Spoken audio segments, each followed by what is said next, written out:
welcome into the DNVR Rockies podcast brought to you by DraftKings Sportsbook. Download the DraftKings Sportsbook app now and use promo code DNVR to get $200 in free bets instantly when you place a $5 bet this Sunday. That's code DNVR only at DraftKings Sportsbook, an official sports betting partner of the NFL. Thanks for joining us this Friday afternoon. I am Suzie Hunter, joined by super producer Kale. Say what's up. What up? Thank you. I'm glad you waited for permission to talk. I'm kidding. It's not my personality. Okay, we have an absolutely jam-packed show for you today. I mean, first of all, of course, we're going to break down this Rockies game, this first of a 3-game set in Chicago against the Cubs. But we also talked to Jeff Dooley about the guy the Rockies just called up from AA Hartford pitcher Noah Davis. And Josh Suchon updates us on Tovar time because Ezequiel Tovar made his AAA debut Thursday night. The highly hyped Rockies prospect. We're going to hear more about him. Plus, Hendrix, a Cubs fan and an MLB content creator, is going to join the show too and talk all things Cubs and also tell us why she's not a White Sox fan. But first, let's talk about the game that we just watched. So the Rockies lose that game 2-1 against the Cubs. Marquez honestly did not look so bad, but unfortunately could not get the win. And it happened really fast too, or it started really fast rather, because 3 pitches in, the Cubs were already up 1-0. Zach McKinstry tripled, then Ian Happ singled. It all happened so fast. And then in the 5th inning, a leadoff homer from McKinstry made it 2-0. And honestly, this is what kind of annoys me about it. It only would have been a home run at Wrigley. So literally anywhere else. Plus, it looks like the wind probably pushed that out a little bit too. So really just bad luck for Marquez. 7 innings pitched out of him, 6 hits, 2 earned runs, 2 walks, 4 strikeouts, and of course that 1 home run in the 5th inning. On the other side, Marcus Stroman was absolutely dealing today. He got 7 innings, just allowed 3 hits, 1 home run, and 5 strikeouts. He was also no-hitting the Rockies through 5 innings. So it was getting a little dicey, but then all hell broke loose. Rymack with a homer in the 6th inning made it 2-1. And that's how it stayed for the rest of the game. But that's our king of the game. Ryan McMahon, shout out to him. There he is, little crown and everything. So yeah, 1 home run. That was it. It was a very quiet game for the Rockies in this sense. Not too much going on. Only got 3 hits. But yeah, that 1 home run from Ryan McMahon got the Rockies on the board. And that's how the score stayed. So now, after this loss, the Rockies fall to 62-82. The Cubs improve to 62-82. So literally they're going into Saturday's game with the exact same record. And interesting to note, okay, 100 losses still possible for either of these teams right now this season. 100 losses. So if the Rockies were to lose every game, they could have 100 losses. Let's hope that doesn't happen. It's pretty unlikely. Pretty unlikely. Pretty but unlikely. It would be a bummer if we already watched the last win of the season. What actually? When you put it that way, yeah, that's a major bummer. I would hate that. But yeah, 100 losses is still possible for either of those teams if they were to lose every single game for the rest of the season. But I do think it's pretty funny that same record, battle for the basement here, but things are a little rougher for the Rockies. We're in a pretty rough division. We were talking about that. I was on the CHGO podcast, the CHGO Cubs podcast today. I'm surprised they let me on, considering I make fun of Chicago every chance that I get. Kale has not heard my Chicago monologue. I have not heard your Chicago monologue. Do we want to get into it now? I don't know. It's long. It's about the pizzas. It's about how much I do not like Wrigley. I can't wait to hear it. One of these days. I think I've done pieces of it. You guys know. Y'all know. We've got a... Oh, I was going to say we have a comment, but I don't understand it. So we're not going to read it. Welcome to my stream of consciousness, a.k.a. the DNVR Rockies podcast. Brought to you by... Oh, by the way, we should mention... We should mention tailgates this weekend. We got a big one. Huge tailgate. First game at Mile High against the Texans. The DNVR tailgate starts at 11 a.m. And if you're a member, it's even better because members get price breaks on Broncos tailgates and Nuggets party buses. They get that annual membership comes with a free t-shirt. You get an extra member-sized beer at the DNVR bar, extra raffle tickets at all of the watch parties to win free gear, and all access to our members-only Discord. So you don't have to worry about jerks and politics. You can just talk baseball with us or whatever sport you are trying to chat about. But yeah, I'm very excited for the tailgate. Kale, will you be going? Of course. It's a Broncos tailgate. It's a Broncos tailgate. It's a Broncos tailgate. You have to be there. Actually, it's going to be super dope because we've got the DJ that are coming out. The food truck is an absolute game changer, the Mile High Sliders. Mm-hmm. And it's just going to be the place to be if you're a Broncos fan in Denver. It's the party of the weekend, and it's right before the Broncos game, which I think I'm going to try and go to as well. So it should be a party. Kale, are you going to try to go to it via tickets from the Game Time app? Oh, my God. Yes, I am. Yes. What a transition. We're actually super excited because we're now working with Game Time. It's the hottest new ticketing site that makes it easier than ever to score the best deals on tickets to sports, concerts, shows, pretty much everything that has a ticket, you can get it on Game Time. So if you've ever dreamed of sitting in a seat you never thought you could attain, like, I don't know, the 50-yard line, courtside, behind home plate. This is very real. I got into Broncos games last year's for like $35, and it's going to be a little bit different with Russell Wilson, but like I used Game Time right before the game a bunch of times last year, and it was seriously the clutchest thing ever. So Game Time is like, this was before they were our partner, but I've been using them for years. I love it. Yeah, look at these deals for Rockies games too. You can go to the whole Giants series for $6. And next Tuesday, we're all meeting up at the game. So get tickets for next Tuesday using the Game Time app. Come hang out on the rooftop with all the DNVR people. Yes. Oh my gosh, I'm so excited that my coworkers are also going to hang out at a Rockies game like me and Patrick have been doing for hundreds of games in a row. It's true. It's true. But yeah, those last minute price drops can be found on the seats you never thought you could buy if you want to attend a Rockies game, which are, usually pretty well attended. Then you can save up to 60% when you wait closer to first pitch with Game Time. The bottom line is, if you love DNVR, you will love Game Time. It's the best way to support us, rather, is by buying your tickets through the link in the description. Join over 15 million fans who have downloaded the Game Time app and score the best seats to all your favorite events.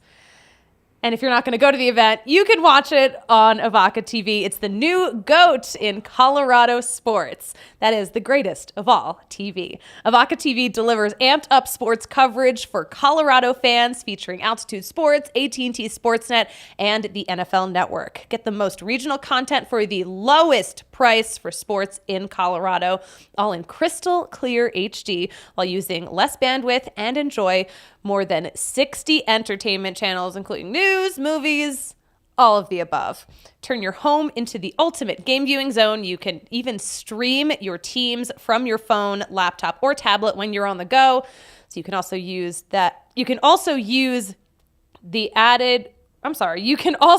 on a discount, Sling TV bundle and get ESPN and more. Avaca's only $25 a month plus $5 receiver fee. That's like nothing, right? But right now, Colorado sports fans get $10 off per month for your first 3 months. So to score this deal, go to avacatv/Colorado10. So that's EVOCA.tv/Colorado10. No contracts, no catches. Avaca TV is made for champions of the remote. What do you think, Kale? I am an Avaca customer, and I love it. Yes. We love our sponsors. We actually have dope sponsors. It's like the best part about working here is our sponsors are actually really rad things that we can get behind so that we don't have to lie. It's the best. I can't lie. I'm really bad at it. But yeah, I am super excited. The thing I'm most excited about this coming homestand is having you guys at the game on Tuesday. It's going to be a blast. We're going to have so much fun. It's going to be lit. I'm going to watch you guys drink so many tall boys.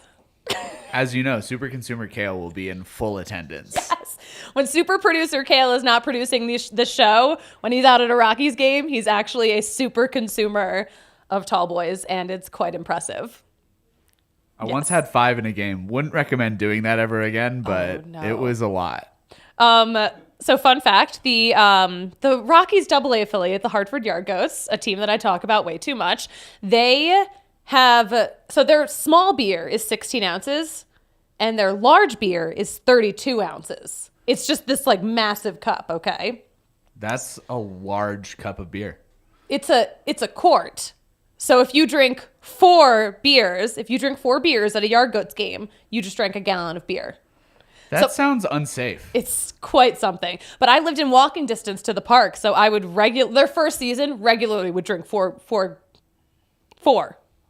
Like I would drink a gallon of beer and feel awful the next day. Like, why do I feel awful?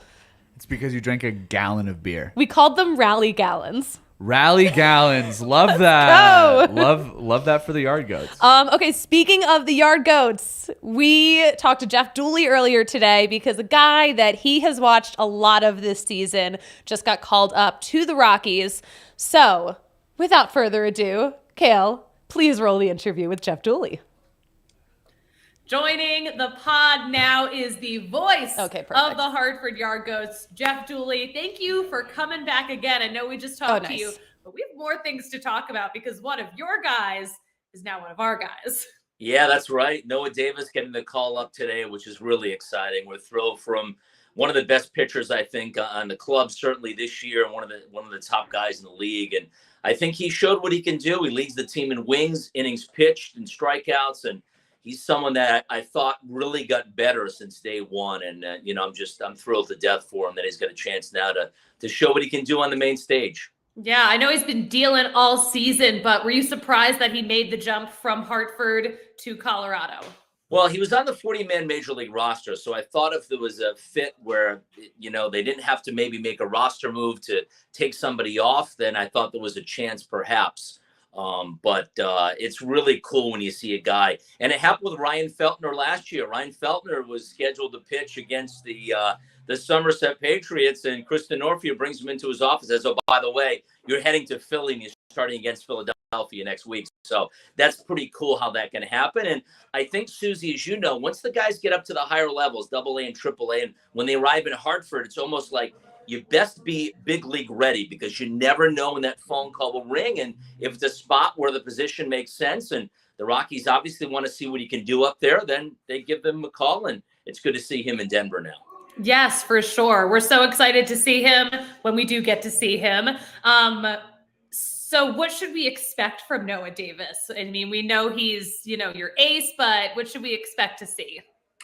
Well, he's a guy that competes, and I think that's the biggest thing. He's very durable. He's someone I know that the coaches could rely on every 5 days to go out there and make a start. And you can't overlook that. Your numbers are your numbers, but someone I think that can go out there that you can count on that will chew up innings. And he was kind of that workhorse this season. And I thought he did some things to get better towards the end of the season. I think like a lot of pitchers that we saw in the Eastern League this year, he took his lumps early. It was a tough transition going from high A to double A. It always is for the most part. You see everyone dealing with that. Some guys have to repeat a second season, but I thought he was certainly one of the better pitchers down the stretch, and so good to see him get that opportunity now to show what he can do in front of Bud Black and the coaching staff in Colorado. Yeah, for sure. So I know the Yard Goats have had, a very special team this year, but also one of the best seasons, but you guys have kind of been snubbed here at the end of the AA season. Yeah, it was a tough finish for sure. The first half ended, as you know, with a chance to maybe get to the postseason, and unfortunately they lost the last 2 games in Somerset, and that was the team that had Michael Tolley and company, and a lot of those guys got promoted after that, and then we were in the hunt really till just yesterday was when we were officially eliminated from playoff contention. It was kind of a long shot because the Red Sox, Philly, Portland had to lose all 6 games in Somerset against the Yankee affiliate. So it was a fun ride this year. I mean, it's all about development, but it's great for our fans to see these guys go up. But the Hartford community, they love to support the Yard Goats. And let me tell you, there's a lot of people and fans excited that Noah Davis now is a Colorado Rocky. Oh my gosh, yeah, I bet. This is record-wise, this is one of the best seasons the Yard Goats have had, or is it the best season the Yard Goats have had? It is, yeah. It's 75 wins, the most in franchise history. So there's a couple of cool things. Brenton Doyle, who's having a fabulous season. He's got 21 home runs now. Michael Tolley, before he departed for AAA, and now obviously he's doing it with the Rockies. He set the franchise home run record with 23. So Brenton Doyle, rather, has got a couple of games to maybe break the record twice during the course of the season, which is really, really cool. And then Ryan McMahon, one of the staples in Hartford, as you know, back when he was just a kid, right, so many years ago. I know. Unbelievable. But Aaron Schunk, who's having a fabulous season, actually tied Mac's single season RBI record at 75. Don't tell Mac now. He might get upset about that. But we're telling him right away. So he's got a couple of games to be the all-time RBI leader. But yeah, all in said and done, they broke home run records, they broke runs scored records, and they broke stolen base records. So I think for a lot of Rocky fans that we know watch your show, Suzie, they need to be excited because there's a lot of talent coming through the system and a lot of talent at the higher level now at the minor league system that hopefully will contribute in Colorado real soon. Yeah, for sure. Speaking of lots of talent, these Yard Goats had to go against not one, not two, but 4 Yankees rehab assignments very recently. How did that look? Yeah, it was really cool for Yard Goat fans to get a chance to see those guys. Luis Severino pitched the first game, and he was just, he gave up a 2-run home run to Grant Levine, and after the game, you could just tell he was kind of upset about it. And then he kind of found that next gear that major league guys can often do. And that was the last hit we had off him. He retired the last 9 batters of the game. So, but Levine can say that he hit a home run off a major league all-star. But I think for fans, and I think for both teams, I think for the Somerset Patriots, you kind of rise to the occasion when you have that type of major league rehab around you.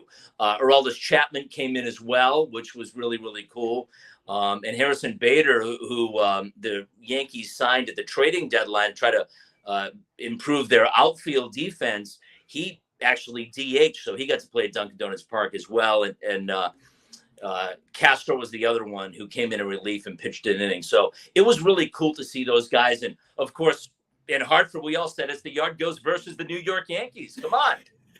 Yeah, that's a lot of New York Yankees for one weekend. But of course, everyone knows Dunkin' Donuts Park is better than Yankee Stadium. So I'm sure they were also thrilled to get to play in Hartford.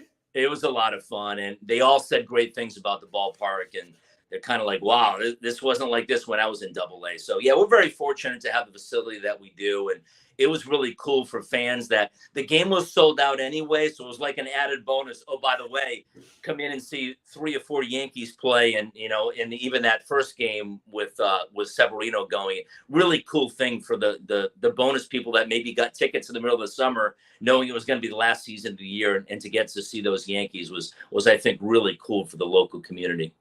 Yeah, that's so cool. Now, how do these players feel heading into a series like that? Are they nervous because it's like, okay, like these are major leaguers and they're New York Yankees. These are some of the best athletes. Is it overwhelming or is it like, oh, I get to do this and I'm going to show them what I have?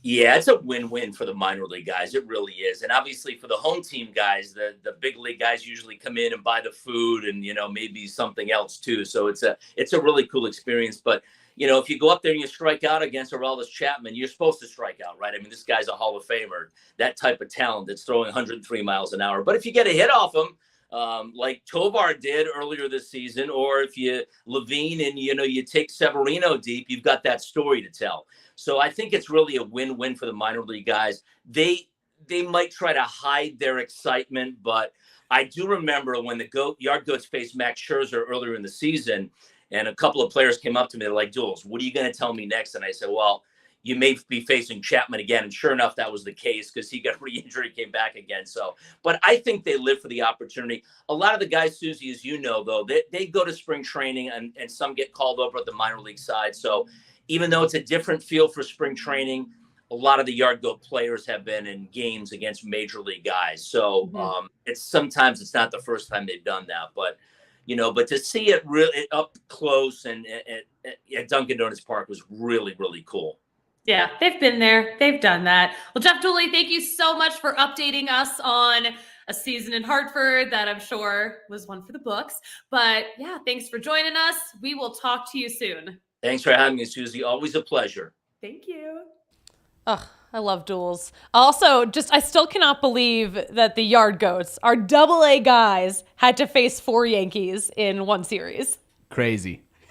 Crazy. The Yankees I feel like they love sending rehab assignments to Hartford because it's such a beautiful stadium. The facilities are flawless.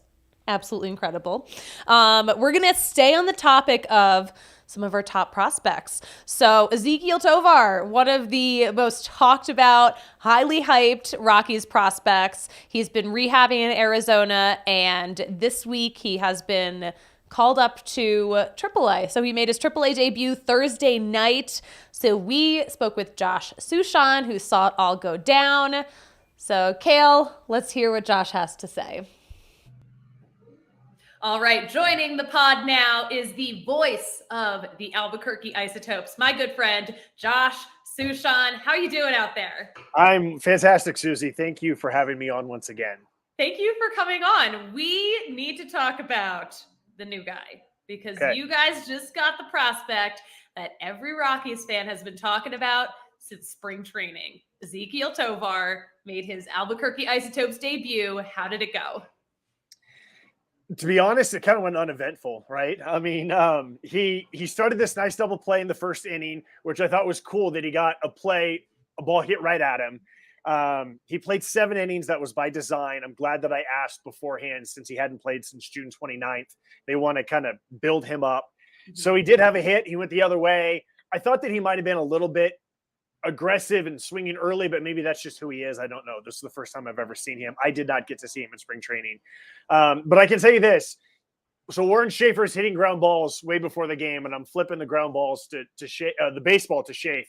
And I'm watching Tovar, and I'm just going like, oh, man. Like, everything just looks so smooth and effortless, and like short hops on the backhand and charging in, like all my favorite plays for shortstops to make, and he just makes it look so effortless. And then even just being in the clubhouse before the game and talking to coaches, and someone just like comes up to me and they're like, have you seen him play yet? And I'm like, no. And they're like, you see like their eyes get bigger, right? And they're like, just wait. So I'm excited. I'm glad that he got his feet wet with the first one, and that he came out of it fun because he hasn't played in a long time. And they're going to continue to build him up. He's in the lineup again today. I know at some point he's going to DH. They'll probably give him a day off at some point here upcoming soon too. But yeah, it's exciting. I mean, I was trying to think of when was the last like huge prospect that we, that kind of compares. And, Brendan Rodgers came up late in 2018. So that's probably either him or David Dahl when he came up about midway through 2016. Those would probably be like the comparisons in terms of just excitement and hype and Rockies fans excited about what they can do. Yeah. Oh, I'd love to hear that. There's a lot of hype. Were the fans echoing that hype that you were seeing behind the scenes? I wish I could tell you that it was like this raucous standing ovation from people, but I want to be honest, and I don't know if a lot of people realized it. Wow. No, here's the other thing. It kind of snuck up on us too. Like I remember reading some tweet from Danielle Allen-Tuck, which was like 2 weeks ago, maybe even 3 or 4 weeks ago, about how he's going to go to Arizona and then he's coming to Albuquerque. And I thought, oh, okay, this is cool. And then it didn't happen, and I wasn't sure what was what. And then I heard that he was on his way here soon. But then, like, it had been a couple of days and he wasn't here. And all of a sudden I saw his name in the lineup and I went, oh, okay, cool. He's here, like, right on. Plus, we've had, like, so much rain and delays and double headers, that it's been such we haven't really had much of a routine. So, and also by the time that we were officially allowed to announce it, I think it was already like 5 or 5:30. So it's not like we had a full day to kind of tell people about it. Mm-hmm. So I'm hoping that today, Saturday, Sunday, we can kind of get the word out to more people, and so that they can, share in the excitement of this prospect. Because it's Tovar time. Let's go. That's right. All right. Let's change topics a little bit. You have been the go-to guy for interviews about the rule changes. We saw you on MLB Network. We've seen you doing all of them. So we're going to get an update. Now that some of these changes will be implemented next year, what is your take on what Major League Baseball is going to get next year? Let's start with the easiest one. That's the bigger bases. It's a no-brainer. You don't even notice that they're there, but the players notice. There's just more room at first base in particular when it comes to a close play. I don't really think that it helps guys take a bigger lead, or I don't know if it really helps them steal more bases. Maybe it does, but it's so minute. But it's just one of those things that's just a no-brainer. All the players like it. So let's just move on from that. When it comes to the shift, they can still shift at AAA. So I don't know what that's going to look like. So I'm going to eliminate that one. So it's all about the pitch clock. And this is where, and I want to remind people, the pitch clock started in minor league baseball in 2015. We have had it for a while. But over the years, the umpires stopped enforcing it, and the players learned how to manipulate it, and they learned all the loopholes, and so it became pointless. This year, they eliminated those loopholes, and there was a strict enforcement of it, and we saw a dramatic difference. And I'm happy to get into it with you about some of the different details, but the bottom line is I like it. I like it a lot. For people who say it's less baseball, I vehemently disagree. It's still 3 strikes and 4 balls and 3 outs and 9 innings. It is just a better brand of baseball. There is just such a better rhythm and pace to the game. Even when we play ridiculous 12 to 10 games in Albuquerque, it's maybe 3 hours, maybe 3:15. But again, it's not really the time. It's the flow. It's what you're losing is batters stepping out of the box to readjust their gloves and pitchers pacing around the mound. That's what you're losing. Oh, okay. Interesting. Now, I know when we talked to you about this earlier this season, you mentioned how much faster the games were going. And then kind of later on in the season, you were like, oh, it's kind of readjusted and gotten a little longer. Was that just like was that a fluke, or was there just a little more of an adjustment? Did the games get longer than how they were initially going? There was definitely an ebb and flow to games. I think that initially the players were trying to react so much that I think everybody rushed themselves. And then they started to just get like this internal clock that says, if you're a hitter, like, okay, you can step out of the box, but you just have to be back in when there's 9 seconds left, as opposed to not leaving the box. And as a pitcher, you knew about the clock, and maybe some guys were throwing it 5 seconds on the clock, 6 seconds on the clock, just trying to throw as fast as they can so they wouldn't get a violation. And then they realized, I can use this whole clock. I can use the 14 seconds when no one's on base, or the 19 seconds when someone is on base. And so I think that started to slow games down, not drastically, but a little bit. It slowed down. There's always going to be some teams, some pitchers that they're going for strikeouts. They run up full counts. They can't put hitters away. There's a lot of foul balls, and that's going to bring up the length of the game. But we've kind of hovered around the 245 mark. You know, sometimes it's 225, sometimes it's 255. We've kind of hovered around the 245 mark, which I think is a pretty good sweet spot. Interesting. I think it's interesting that you mentioned the internal clock and adjusting to that, and how guys were kind of rushing more than they needed to at first and then kind of backed off. How long did that adjustment take for a lot of these guys? I think for hitters, it was about 1 to 2 weeks, because they would get, anywhere from 3 to 6 at-bats per game. So I think that they were able to adjust fastest. I think starting pitchers took the longest to adjust, because they're only out there once every 5 days or once every 6 days. By and large, I would say that within 2 to 4 weeks, there was very few violations. But I will say this about the violations. There's going to be some very high-profile violations in April, where someone is going to strike out because they were out of the box, or there's going to be a bases loaded walk, and everyone is going to lose their mind. The players are, the fans are, the media, like everyone is going to lose their mind about how this is the worst thing that's ever happened in baseball. And all I can tell you is just relax. You got to weather the storm, because the players will adjust. And I will say this, the first time that a batter had strike 3 called against him because he was out of the box, he learned. He learned really, really fast. And the first time that a pitcher had ball 4 called against him because he missed the pitch clock, he learned. Now, I'm sure that he was steaming. He was upset. He wanted to scream and yell and blame everyone that he could possibly blame. But you learn. You learn really fast. And I can also tell you that the players that embraced it were able to benefit early and have a competitive advantage. So everyone just relax. And I know there's all of these like panic thoughts that a World Series game is going to be decided by this. And all I can say is learn the rule fast. That's what spring training's for. Hopefully by the time you get to May, there's going to be very few. And I really, really hope that by the time that we get to October, it's just okay, you've had 7 months now. This is the rule. Just play ball.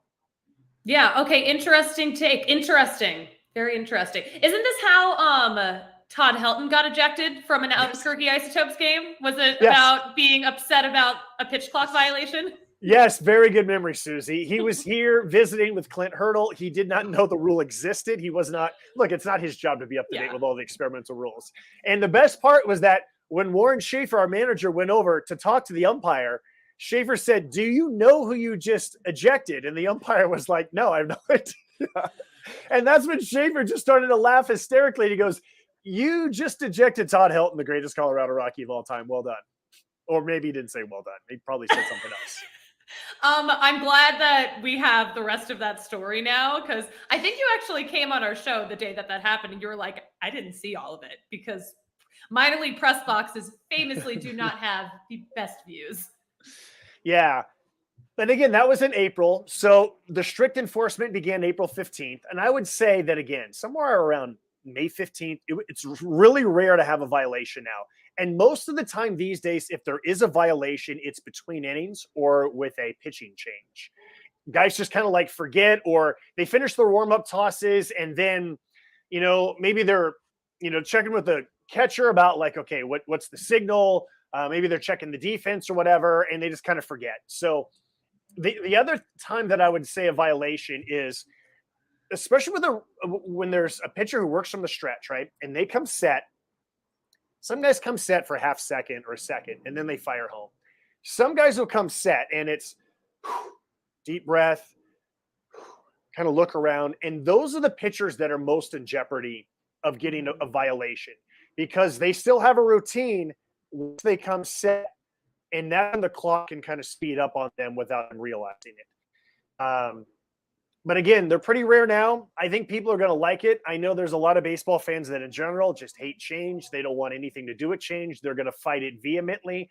I can tell you that there's so many coaches, scouts, players that have told me, I didn't think that I was going to like it, but not only do I like it a lot. And I hope that fans give it a shot and major league players give it a shot. And here's the other thing, Susie. I would say easily 50%, maybe 75% of the players in the major leagues have played minor league baseball since 2015. So they are familiar with some type of clock, whether or not it was strictly enforced or not. They're familiar with some version of a pitch clock. And whether they chose to utilize infinite amount of time because they're allowed in the major leagues, or whether they chose to basically follow the clock once they got to the big leagues, has been up to them. But most of them are somewhat familiar with the pitch clock. Yeah. All right. So this sounds promising. I'm excited to see it next year with all of the chaos and all of the quick games. What's good coming up in Albuquerque? You guys got any good giveaways at is this the last homestand of the season? Yes and no. So we have 3 more. Today's Friday. Yeah. Friday, Saturday, Sunday. It's Fan Appreciation Weekend. That's always really fun. And then we actually have 3 more games after another road trip. So, we're going to have fireworks. We have one more Mariachis game on Sunday. And, we usually get really good crowds for Fan Appreciation. And even those last 3, it's a Monday, Tuesday, Wednesday, and there's no giveaway or anything, but we're basically doing a salute to healthcare workers and an appreciation for them. And it looks like our attendance is going to be really, really good for those last 3, which makes me really excited. And overall, I can tell you this, Susie, when it comes to baseball or minor league baseball in September, I wasn't sure what I would think of it. I'm used to having the entire month of September off, and, I'm just watching football and I'm vacationing. Maybe I'm going to a major league game. And at first I was like, I don't know if I really like this idea. But at the same time, the reason why we're playing so deep into September is because we get every Monday off. And I love it. I absolutely love it. I'm rarely tired. It used to be that I was exhausted and cranky the whole season. That's no longer the case. And I love the weather in Albuquerque. I feel like pitchers have a chance in September in Albuquerque because it's not as hot. The ball doesn't carry as well. There's actually balls that get caught on the warning track instead of going over the fence. So I love September. I feel like our fans enjoy it. Our attendance is down a little bit, but that's probably because we stack our biggest promotions in June, July, August anyways. I like it. I like it a lot. All right, we're excited to see how September goes down there, especially for our pitchers. But Josh, thank you so much for joining us. We will talk to you soon. All right. Thanks for having me on, Suzie. All right, always a good conversation with my good friend, Josh Suchon. Meanwhile, while we were airing all these interviews, we got some juice in the comments. Some juice. Someone was complaining that we're not talking about how the Rockies organization needs to turn things around and change things. I'm like, we talk about this all the time. We do talk about What this else all did the you want to time. know? Like, yes, we also think Dick Monfort should sell the team. But I do like, all right, we got Rocky in here though saying so he commented this while Josh was talking about the changes coming. They need to keep the game how it is. Patrick Lyons, who has a day off, what is he doing in the comments? I have no idea. Patrick Lyons. Remember when everyone was furious over the safety nets blocking their view? It was no big deal. Same will be true for the new rules. Oh, Patrick, well said. Look at that picture. It's a great headshot. It's a great headshot. Just right in there. Thank you, Patrick, for joining us on your off day. Now stop watching. Let me host the show in peace. I feel like no, I'm kidding. Okay, so we're going to get into some news and notes. You say the Rockies don't do anything. The Rockies made a big decision this week. They released reliever Jhoulys Chacín, so that opens up a spot for sure. But after 14 major league seasons and 8 with Colorado, the Rockies have parted ways, and Bud Black said earlier today that it was a tough decision because he is such a great guy, but he hopes he can be involved with the organization in the future. So basically, I feel like they broke up with him, but they were like, I hope we can still be friends. Maybe they can. You never know. I hope they can. But it was a tough decision, but Buddy also said that the Rockies want to focus on their younger players, which, of course, where Noah Davis comes in. They said that they wanted to, or Buddy said rather, that the Rockies wanted to just get him acclimated to the big leagues sooner rather than later. So what we can expect from him. And I know we talked to, Jeff Dooley about this just a couple of minutes ago, but Buddy's official pitching scouting report on him. Good breaking ball, good velocity, ability to spin the breaking pitch. Those are his strengths. So turning a page for the Rockies here. Out with the old, in with the new. Yeah, I'm excited to see the young guys play. Yeah, I want to see Noah Davis. We haven't seen him yet. We only saw 2 pitchers today in this game. That's like a weird game. It was a weird game. It was a fast game. It was 2 hours and 10 minutes. Gotta love that. Flew through it. Gotta love that. Quick and easy. Get us out of our misery sooner. Also, so we know Kyle Freeland is the Roberto Clemente Award nominee for the Rockies. And of course, he is, a great pitcher, of course, but a great dude off the field. He is doing a giveaway. So see, if you're watching us on YouTube, you'll see the glove he's giving away. So he's doing a contest to give away this glove. And he's also doing a contest to give away on-field passes for this upcoming Giants series to kind of, just celebrate his award. And also, get some fans some good stuff before the end of the season. But yeah, he and his wife do so much for Special Olympics Colorado. So congratulations to him. Went to a great guy. For sure. Yeah. Yeah, you love to see it. I'm like, I didn't know Kale was chiming in or not. You love to see it. You love to see it. And also, one more little bit of news. The Arizona Fall League rosters were released, and I think one of the biggest surprises, Peter Lambert is on there. So he hasn't played at all this season. He had Tommy John earlier. He missed all of 2020, and he's been hurt all of this season. So he's been taking it easy. So hopefully we get to see him shine in Arizona. But we're also going to see on that Arizona Fall League team, Zach Veen, Warming Barnabel, my favorite name in the Rockies organization. We're going to see Grant Levine and Warren Schaefer. Isotopes manager will be the manager for the team down there. So excited to see some Fall League and excited to talk about the Cubs fandom. So we had Caitlin Hendrix on. We talked to her earlier today. We're about to hear from her. But we had some great conversation. She's a content creator. But first, we're just going to shout out some of our sponsors, like the American Raptors. This rugby club is composed of crossover athletes who have just ended their first season at 5-5, which is pretty great considering these former athletes are all coming together for the first time and putting their skills to the test in an entirely new sport. So if you haven't heard of the American Raptors, they are Rugby Town USA's newest rugby team. The American Raptors are athletes who have competed at the highest level of their respected sports.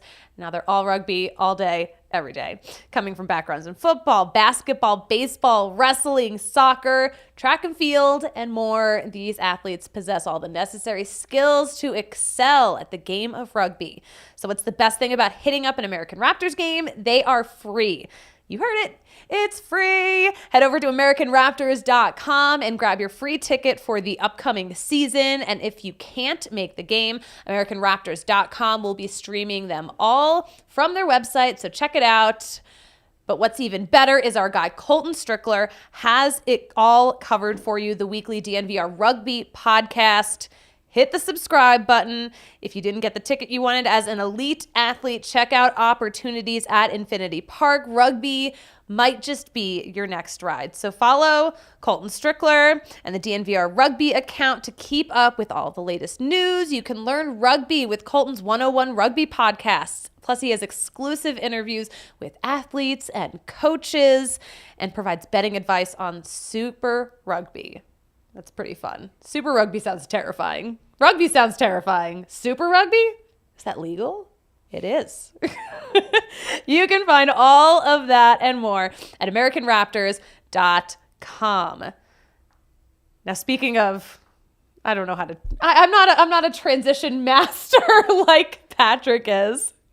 It's tough it's a tough act to follow. The man's transitions, I swear he stares in the mirror and practices them every night before bed. He might. Speaking of crashes, that was awful. All right, if you've been in a car crash, that wasn't your fault, and now you have injuries, medical bills, lost income, property damage, and have to deal with the disruption in your life. Now what? Where do you go? Don't assume the insurance companies will look out for you. Insurance companies go to great lengths to tilt the playing field in their favor, and you need an experienced attorney to take your side and who is on your back. So that's where Travis Legal Offices come in. They understand how hard it is to deal with the aftermath of car collisions, and they want to be in your corner fighting for what you deserve. Travis Legal Offices is a family-run firm experienced in Colorado professional injury cases and insurance disputes. Travis Legal Offices has attorneys who were educated locally at DU and CU law schools and have a staff of more than 35 years of experience handling personal injury cases. So call Travis Legal Offices today at 303-766-8766 for a free consultation on your personal injury matter. That's 303-766-8766. You can also reach out 24/7 on the web at travislegaloffices.com. There is respect, response, and results, and Travis Legal Offices keeps that motto in mind every day and every case they work. So reach out today to Travis Legal Offices. All right. This is, I don't know how to transition. I'm not Patrick. I'm going to get us sued if I transition in and out of these things like I'm trying to. What do we got next, Susie? What do we got next? We're going to talk to Caitlin Hendrix, who is a fantastic content creator. And just, I think she's so great for the game of baseball, even though she's a Cubs fan. No, but she's absolutely delightful. Talked to her earlier today. So, Kale, let's hear what Caitlin has to say. All right, we are joined by Caitlin Hendrix. She is a baseball content creator and TikTok star who makes some great videos about the Cubs. She's a huge Cubs fan. Yes. Caitlin, how are you doing today? I'm good. How are you? I'm fantastic. And also, our teams are playing one another. I know. I want to know, listen, Cubs fans have been through it. You know, they had to wait longer than anyone for that World Series. What's your experience been like just rooting for this team? I mean, I've done it since I was out of the womb, so it's kind of like second nature for me now. And I've just been so used to us always like not being amazing. And then when we are good, it like always ends up in disappointment. So then 2016 was like the best time of my life. Like, I don't think I've ever been happier. I lived in California at the time, and I literally was like, sorry, job, gotta go. Cubs are about to be in the World Series. Can't miss this. And it was thrilling. And then like now we're kind of back to like not being our best. And people just like love to let us know that. And every single time I'm always like, yeah, well, 2016. Remember that. Don't forget. You have that 1 year. You have more I than have the that Rockies 1 have. year. Yeah, right. How did you get involved in making content about baseball, making all of these TikToks? You've been an MLB ambassador. How did you get into this realm of the internet? It's very strange. So whenever COVID started, that's kind of when I started TikTok.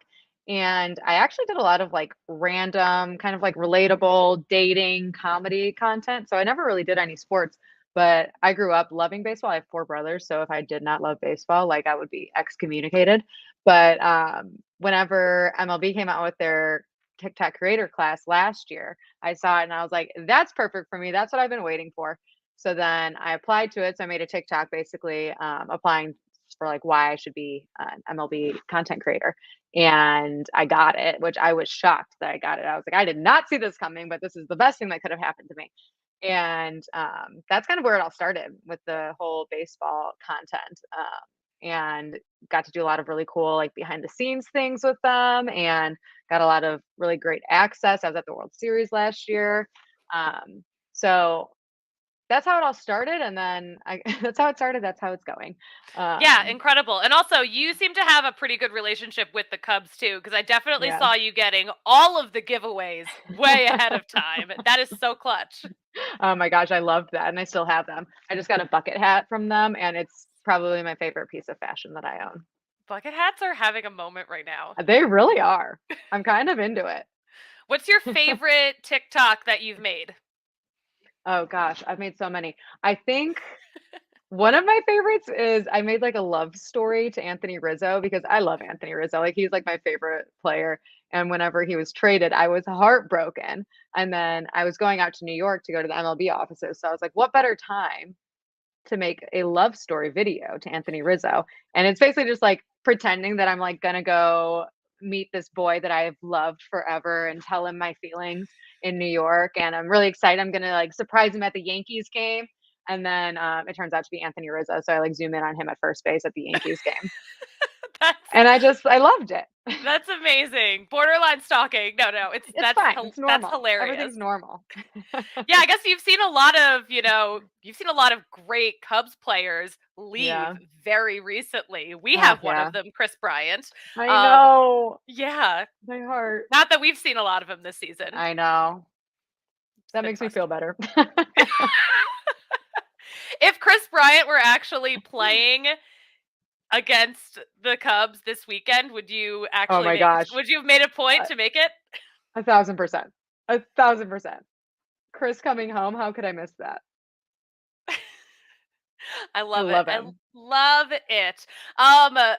Okay, so also I was looking at your website. You're also such an accomplished photographer. You've so many great pics. Thank you. All of these ones back here I actually took. Ooh, I love it. Not that you can like really see them, but like they're there. So I'm going to ask you a question about being a sports fan and being a woman at the same time. Do you feel like a lot of people or a lot of guys will come up to you and be like, well, how did you become a baseball fan? I feel like guys don't get that question about themselves, but I feel like women get it a lot. It's always like that thing where it's like, oh, I love baseball. Okay, name 5 players. And it's like, why are you testing me? Why can't I just love a sport?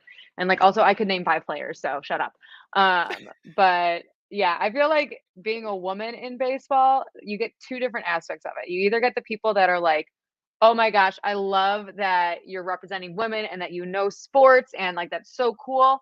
And then there's the aspect of like, okay, but you're a girl, like you really watch baseball. You're there to like drink and laugh with your friends. And I'm like, no, I'm there to watch baseball. I actually like baseball.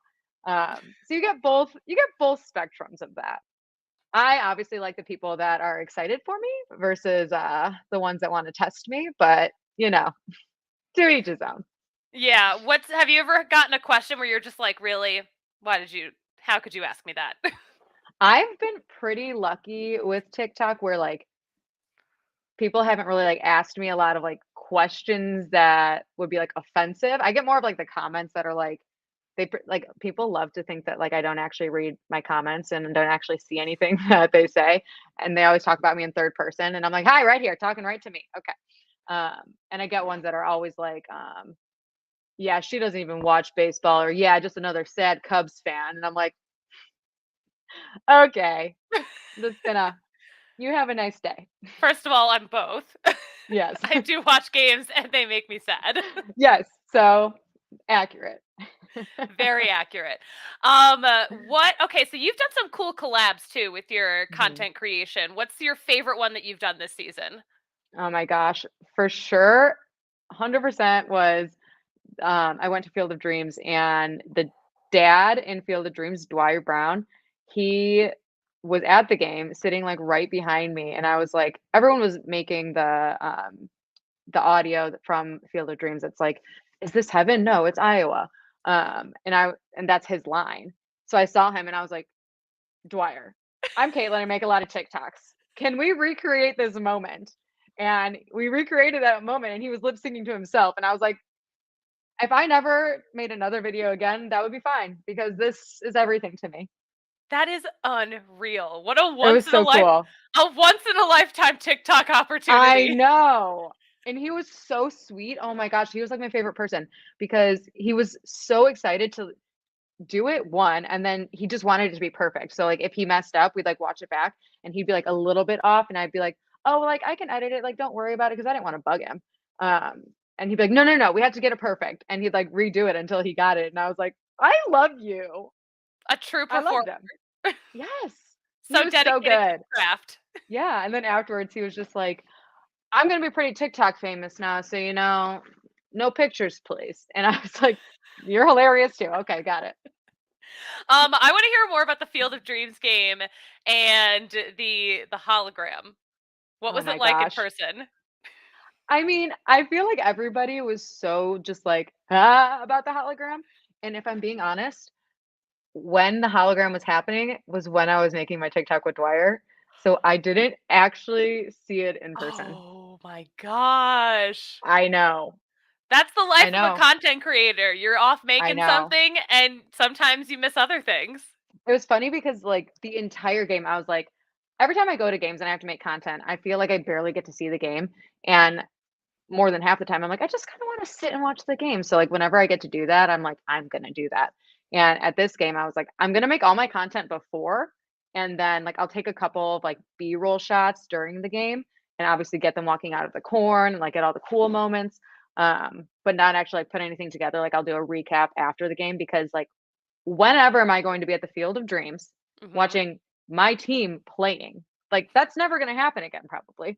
So I was like, I'm gonna be in this moment. I'm gonna watch the game. And I watched all of the game, like all of it, except that moment when I was making that video. That was the only time that I made a video throughout the entire game, because I was like, I'm gonna be in the moment. I have to watch the game. I have to experience this. This is so cool. And I was just like grinning ear to ear the entire time. And then of course that. And then everyone's like, oh my gosh, did you see the Harry Carey thing? And I was like, no, I didn't. But I was there. I was there.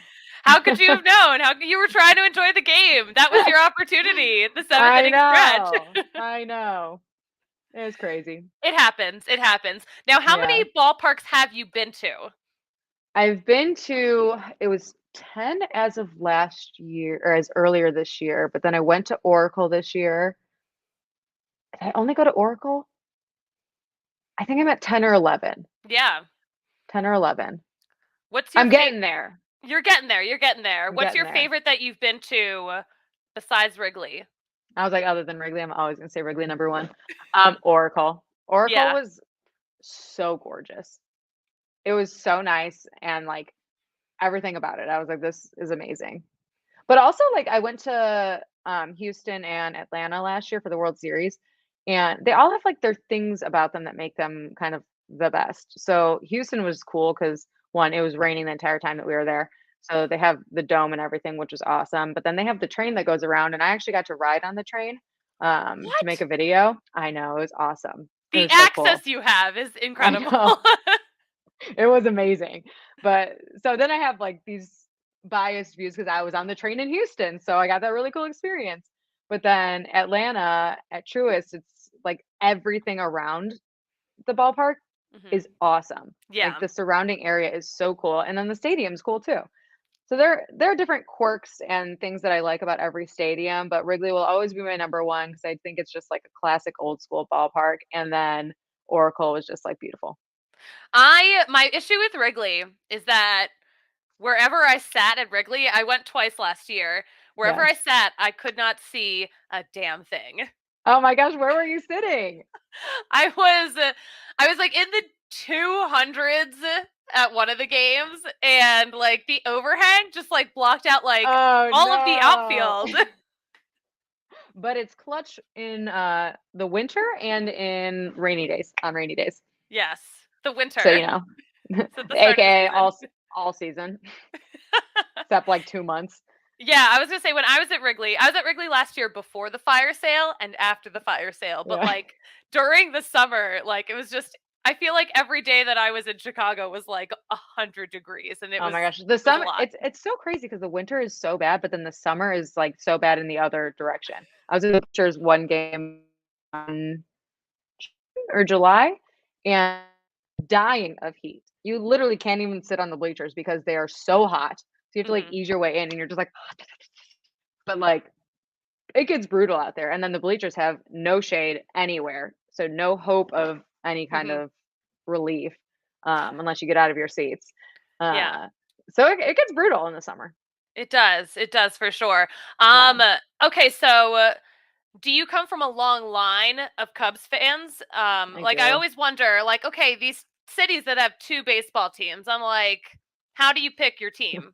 Usually it comes from the family, you know? But yeah, I was gonna say I think you're born into it because everyone that I know in my family, all generations, have been Cubs fans. My grandma was the biggest Cubs fan, and she got to go to one of the World Series games, which was so great.